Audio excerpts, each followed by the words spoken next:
Restitution du tambour Djidji Ayokoué, une victoire diplomatique pour la Côte d'Ivoire. C'est désormais officiel, le tambour parleur sacré Djidji Ayokoué, emblème culturel du peuple Atchon, sera restitué à la Côte d'Ivoire. L'Assemblée nationale française a adopté à l'unanimité le lundi 7 juillet 2025 le projet de loi autorisant son retour quelques semaines après son premier vote favorable du Sénat. Une décision historique qui marque l'aboutissement d'un long processus diplomatique engagé par le président Alassane Ouattara depuis 2019. Ce tambour, attaché à la communauté Atchon il y a plus d'un siècle, est bien plus qu'un objet. Il incarne l'âme, l'histoire et la mémoire d'un peuple. Sa restitution est donc une victoire non seulement culturelle, mais aussi politique, fruit d'un engagement personnel du chef de l'État ivoirien. En collaboration avec son homologue français Emmanuel Macron, le président Ouattara a œuvré à redéfinir les principes de conservation et de restitution des biens culturels aux pays africains.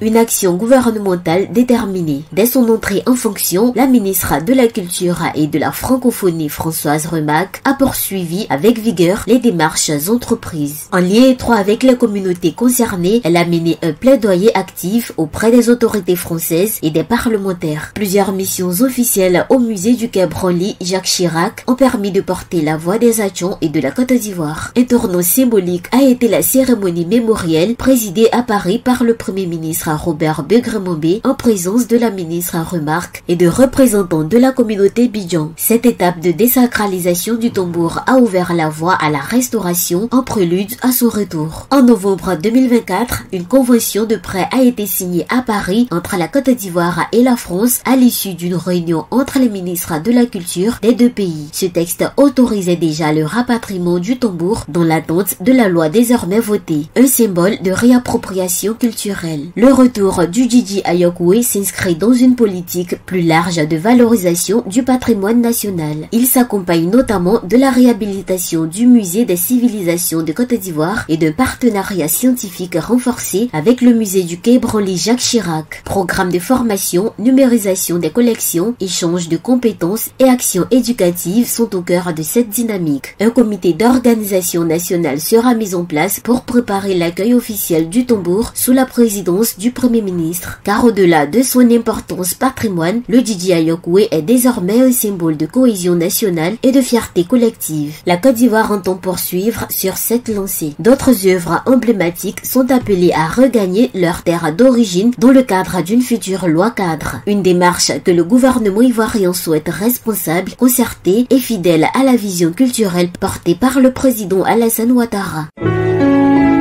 Accra, Agence Presse Radio et Audio.